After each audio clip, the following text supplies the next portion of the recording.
Secularism की बेड़ियां तोड़कर भारत जब हिंदू राष्ट्र बनेगा तो वो कैसा होगा, ये समझने के लिए हमें मुगलों के पतन और ईसाई अतिक्रमण के बीच लगभग 150 वर्ष के मराठा साम्राज्य के बारे में जानना चाहिए। छत्रपति शिवाजी महाराज ने ईस्वी वर्ष 1674 में हिंदवी स्वराज्य की स्थापना की थी, जो कि लगभग वर्ष 1850 तक रहा था। सामान्य रूप से भले ही युद्ध पुरुष लड़ते हैं और शासन व्यवस्था स्थापित करते हैं, लेकिन उस व्यवस्था का वास्तविक स्वरूप वहां की महिलाओं को देखकर पता चलता है। 1.5 शताब्दी से अधिक के मराठा साम्राज्य में 5 महिलाएं ऐसी हुई हैं जिनकी कहानी हमें जानना चाहिए, ताकि हम ये समझ सकें कि जिस हिंदू राष्ट्र का स्वप्न 125 करोड़ भारतीय देख रहे हैं वो कैसा होगा। पहला नाम है राजमाता जीजाबाई का। हिंदुत्व के विचार, हिंदू पद बादशाही या हिंदवी स्वराज के विचार और इसके लिए संघर्ष को जन्म देने वाली राजमाता जीजाबाई ही थी। उन्होंने अपने पुत्र शिवाजी को उसी प्रकार तैयार किया जैसे कोई योद्धा युद्ध के मैदान में जाने से पहले अपनी तलवार की धार तेज करता है। अन्यथा 16 वर्ष की कच्ची उम्र का कोई युवक किले नहीं जीत सकता था।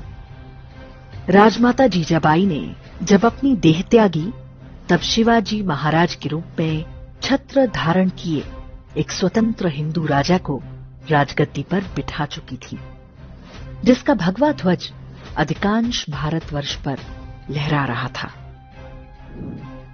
दूसरा नाम है शिवाजी महाराज के छोटे पुत्र राजा राम की पत्नी महारानी ताराबाई का। शिवाजी महाराज के देहांत और उनके बड़े बेटे संभाजी की हत्या के पश्चात वर्ष 1688 से 1708 तक पूरे 20 वर्ष तक महारानी ताराबाई ने मराठा शक्ति का नेतृत्व किया।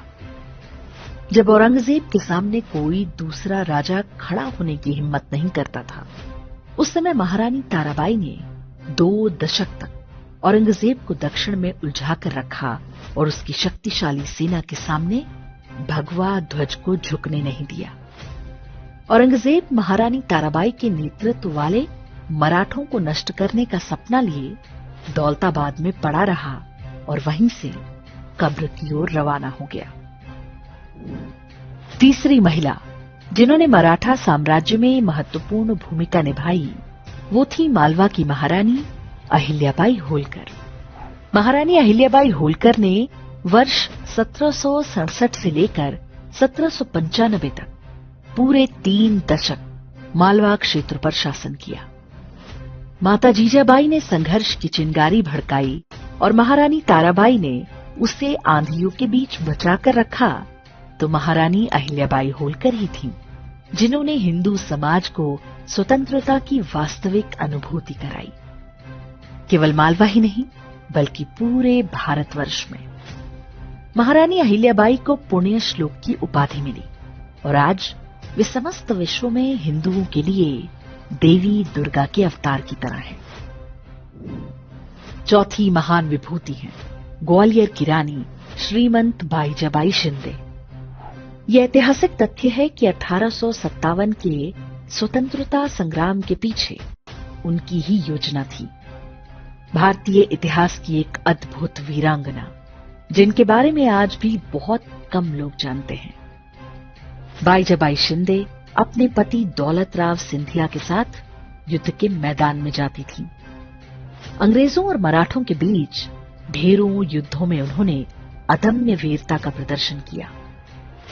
वर्ष 1827 से 1833 तक ग्वालियर का शासन भी संभाला, लेकिन ईस्ट इंडिया कंपनी ने षड्यंत्र रचकर उन्हें अपदस्थ करा दिया।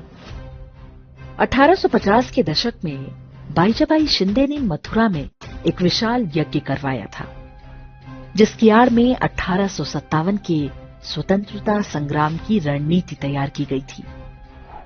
लेखक पराग टोपे की पुस्तक ऑपरेशन रेड लोटस में इसके बारे में विस्तार से बताया गया है। 5वीं है झांसी की रानी लक्ष्मीबाई। अगर महारानी अहिल्याबाई आध्यात्म और भक्ति का शिखर बिंदु है, तो रानी लक्ष्मीबाई स्वतंत्रता और वीरता का प्रतीक हैं। जिस राष्ट्र यज्ञ का आरंभ राजमाता जीजाबाई ने किया था, उसमें अंतिम आहुति लक्ष्मीबाई ने अपने प्राणों से दी। तब हिंदवी स्वराज का सूर्य भले ही अस्त हो गया, लेकिन उसकी चिंगारी आज भी हर हिंदू के हृदय में धधक रही है। हिंदू धर्म को नष्ट करने के षड्यंत्र रचने वाली शक्तियां आज इसे ब्राह्मण धर्म कहकर खारिज करने का प्रयास करती हैं। इसी प्रकार मराठा साम्राज्य को केवल पेशवाई या ब्राह्मणवादी शासन सिद्ध करने की चेष्टा होती है, लेकिन वे भूल जाते हैं कि इस काल की 5 महानतम महिलाओं में रानी लक्ष्मीबाई के अतिरिक्त कोई भी ब्राह्मण नहीं।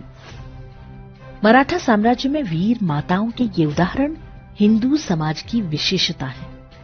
ये केवल सनातन धर्म में ही संभव है। यहाँ स्त्री पुरुष और समाज का हर वर्ग एक दूसरे के पूरक हैं। अब्राहमिक मजहबों में इसकी कल्पना भी नहीं की जा सकती।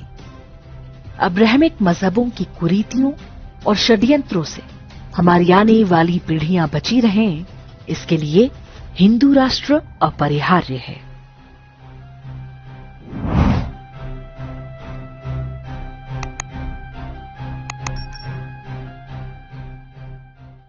इंडेक्स ऑनलाइन के वीडियो समाज को समर्पित हैं। आप इनको डाउनलोड करके जैसे चाहे वैसे प्रयोग कर सकते हैं। चाहे तो आप हमारे टेलीग्राम चैनल से जुड़ सकते हैं। वहां सारे नए पुराने वीडियो आपको मिल जाएंगे। हमारे सोशल मीडिया लिंक हर वीडियो के डिस्क्रिप्शन में होते हैं। हमारा एकमात्र उद्देश्य हिंदू समाज को जागृत और एकजुट करना है। इसमें सहभागी बने। धन्यवाद।